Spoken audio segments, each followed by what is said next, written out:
ආයිබෝවන් සුබ දවසක්. ඉතින් ඔන්න අද මම සෝයා මීට් ඩෙවල් එකක් ඉතාමත්ම ඉක්මනට රසවත්ව හදාගන්නේ කොහොමද කියලා ඔයාලට පෙන්නන්නම්. ඉතින් මේක ඉතාමත්ම රසවත් ලොකු කුඩා කවුරුත් කැමති උත්සව අවස්ථාවකට වුණත් සුදුසුයි. මුලින්ම වතුර ටිකක් පිළිපේ තියලා ඒකට ලුණුත් එකතු කරලා මේ විදිහට සෝයා මීට් ටික තම්බ ගන්නවා. මේ සෝයා මීට් ටිකක් ලොකු නිසා විනාඩි 3ක් විතර අපි මේක තම්බ ගන්න ඕන. දැන් මේක තම්බ ගන්න අතරතුරදී අපිට පුළුවන් අනිකුත් දේවල් ටික ලෑස්ති කරගන්න. මේ විදිහට කැරට් ගෙඩියක් කපා ගන්නවා.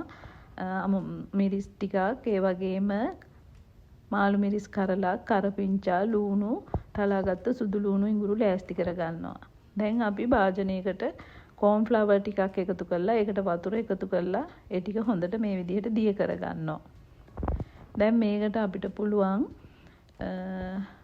සෝයා සෝස් එකතු කරන්න. ඒ වගේම තියෙනවා නම් ඔයිස්ටර් සෝස් ටිකුත් අපි එකතු කරමු. ඒ වගේම තමයි ටොමැටෝ සෝස් ටිකුත් එකතු කරනවා. ඉතින් මේ සෝස් වර්ග එකතු කළාම මේක හරිම රසවත්. දැන් මේක අපි හොඳටම කලවම් කරගන්නවා. දැන් අපි මේක පැත්තකින් තියාගමු. ඊට පස්සේ අපි භාජනයක් ලිපේ තියාගන්නවා. ඒකට තෙල් එකතු කරලා තෙල් ටික රත් වෙනකොට තලාගත්තු සුදු ලූණු ඉඟුරු ටික ඒකට එකතු කරනවා. එකතු කරලා ඒකම අර අපි කලින් ලෑස්ති කරගත්තු සියල්ල මේ තෙලට එකතු කරනවා. ගින්දර මධ්‍යම ප්‍රමාණයේ තියාගන්න. දැන් මුලින්ම මේ විදිහට ලූණු ටික, ඒ වගේම මේ වගේ කැරට් ටික, මාළු මිරිස් අපි එකතු කරලා මේ විදිහට කලවම් කරගන්නවා. ඒ වගේම ආමු මිරිස් කරල, කරපිංචා මේ සියල්ල එකතු කරලා හොඳින් කලවම් කරගන්නවා.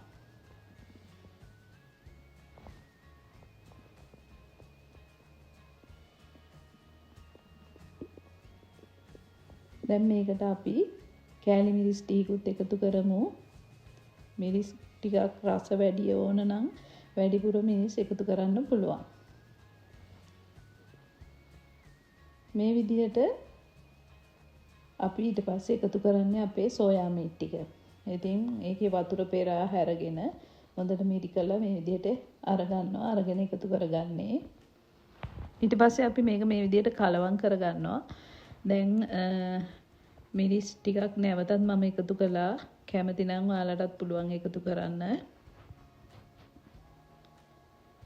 මේක මේ විදිහට කලවම් කරගන්න අතරතුරදී අපිට පුළුවන් ලුණු අවශ්‍ය නම් පමණක් එකතු කරගන්න.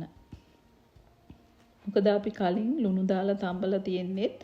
ඒ වගේම තමයි සෝස් වර්ගවලත් ලුණු ගතියක් තියෙනවා. ඒ හින්දා බොහොම පරිස්සමින් තමයි ලුණු එකතු කරන්න ඕන. දැන් මේක අපි වහලා විනාඩියක් විතර උයා ගන්නවා. ඊට පස්සේ අපිට පුළුවන් මේ විදිහට කලවම් කරගෙන අර අපි කලින් සකස් කරගත්තු කෝන් ෆ්ලවර් මිශ්‍රණය මේකට එකතු කරන්න. දැන් මේ සියල්ල අපි හොඳින් කලවම් කරගන්නවා.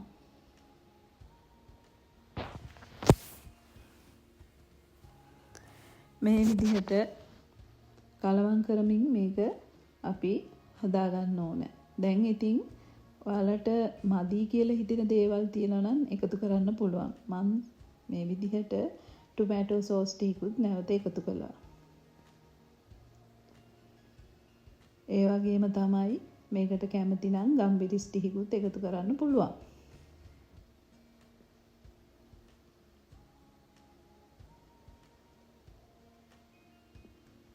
දැන් මේ විදිහට අපි කලවම් කරගන්නවා හොඳට. ඊට පස්සේ මම ඉතින් ගම්බිරිස් කුඩු ටිකකුත් මේකට එකතු කරගත්තා. ඉතින් ඔයාලට රස බලලා අඩු වැඩි දේවල් එකතු කරගන්න පුළුවන්. කොහොමද තව මොනවද ඕන කියලා බලලා. ඉතින් ඔන්න දැන් අපේ සෝයා මීට් එක හරි. ඉතින් ඕගොල්ලොත් මේ විදිහට හදලා බලන්න. මේක හරිම රසවත්. මම ලෙමන් ඉස්ම ටිකුත් මේකට එකතු කරගත්තා. ඉතින් මාත් එක්ක එකතු වෙලා හිටියටත් ගොඩාක් ස්තුතියි. නැවත දවසක අපි ආයෙත් හමු වෙමු. ඔයාලා හැමෝටම සුබම සුබ දවසක්. ආයිබෝවන්.